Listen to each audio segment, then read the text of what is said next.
Okay, a pleasant afternoon to the audience in studio. We do have a small audience, and to the viewing and listening public as well.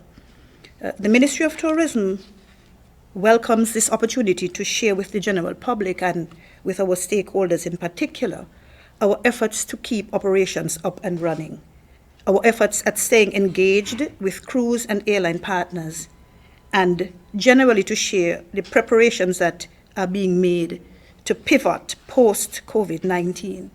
I also want to take this opportunity to commend the COVID-19 task force on the exceptional job that they have been doing in coordinating efforts to keep us all informed during this crisis. This is a hard time in the travel and tourism industry. This is an industry that thrives on that basic human need for social interaction. It is essentially about movement of people across borders and within communities. Unfortunately, so is the coronavirus, COVID-19, which takes advantage of the movement of people to spread death, destruction, and despair. To stop the spread of COVID, the necessary response globally has been to restrict movement and to close borders. The complete opposite of what we do in tourism. The tagline in the industry is, stay home, stop the spread, save lives, so we can travel again. This last tag is critically important and very optimistic in outlook, so all is not lost. In the Federation, the situation is fluid, evolving, and being regularly monitored and assessed. But to date, our borders remain closed in the best interest of the health of our citizens and of our guests. Sadly, this unprecedented crisis has destabilized the hospitality and tourism sector and is disrupting the lives and livelihoods of thousands of our stakeholders and service providers in the industry. However, strategic and innovative planning and action, not paranoia, panic, or pessimism, must be our best response in this crisis. We want to assure all concerned that operations at the Ministry of Tourism and at the St. Kitts Tourism Authority have not ground to a halt. We continue to dialogue with cruise and airline partners and to give them every assurance that our tourism stakeholders are preparing to continue delivering world-class service post-COVID-19. We have adopted a very balanced and systematic approach to managing this crisis as it unfolds, while putting systems in place to welcome our guests and ensure a smooth return to a vibrant and competitive industry as soon as it is safe to do so.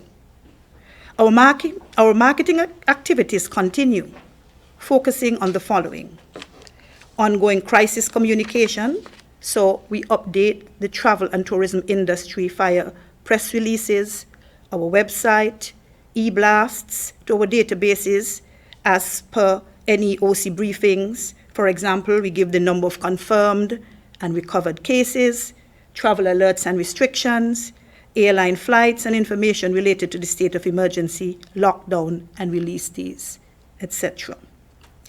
Inspirational marketing is also ongoing through posts and through destination marketing videos. One in particular has come out, and it was released around mid-May. I think I saw another new one this today sometime on Facebook.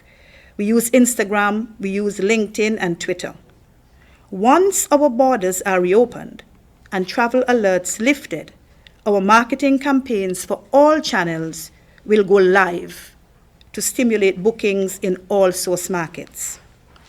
Marketing activities will focus first on previous visitors to St. Kitts, currently in our database, then to those individuals who have shown intent by clicking on digital ads via Facebook, Instagram, TripAdvisor, Google, pay-per-click, and other digital tools that we are using for marketing the destination. During the recovery phase, our first focus will be on attracting leisure travelers, stayovers. Stayovers will assist in earning revenue for hotels, beach bars, restaurants, retail stores, tours to sites and attractions. Focus will be placed first on the US and Canada markets due to likely airlift frequency by AA, then onto the UK. I want to assure everyone as well that the ministry staff is operating on shifts from 8 to 11:30 and then 11:30 to 3:30, strictly observing the physical distancing and other health protocols, of course. We remain available and at your service. The Ministry of Tourism will also begin to roll out a survey of all stakeholders shortly to capture their feedback about the impacts of COVID-19 on the operations. Stakeholders, you will have the option of completing it online or by phone with assistance from one of our officers. We appeal to you all to respond as quickly as you can, as your responses are critical to assessing your needs and making informed decisions at this time. We urge the general public to stay tuned as well, to hear our plans to reformat Restaurant Week and other programs which we deliver, so that we are able to engage you using virtual platforms such as Facebook, Twitter, YouTube, and others.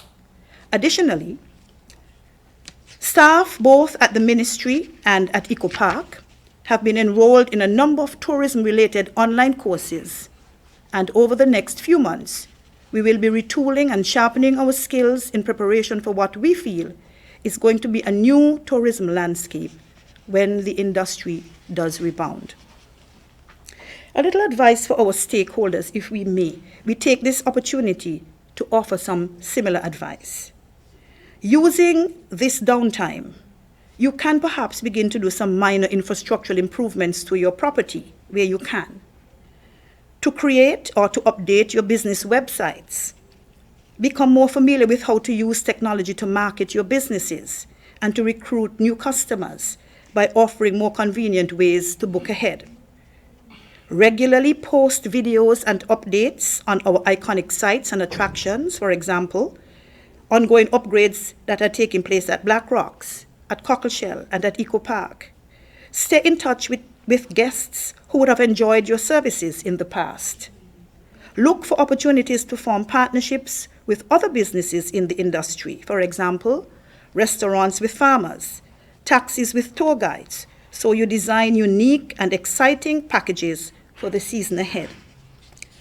Repurpose your business where you can, so you keep yourself and others employed and bring in some level of revenue. Just yesterday, I heard Pearson Trade speaking about businesses that are now making hand sanitizers. Many of us have been purchasing them. Some are making masks. Others are offering delivery services for supermarkets and restaurants who are offering takeaway. And I want to implore us as consumers to support these businesses. And you can also use the time that you have on your hands now to flesh out those ideas that you may have been putting on the back burner for quite some time. What about very affordable staycations, day and weekend passes, or other special packages for locals? Even when restrictions are lifted, travel is not likely to kick in immediately. Let's take a serious look at how we can entice the local market to explore and discover the destination. We are also advising that you begin now to mentally prepare for your operations in the early days of the recovery. It won't be business as usual.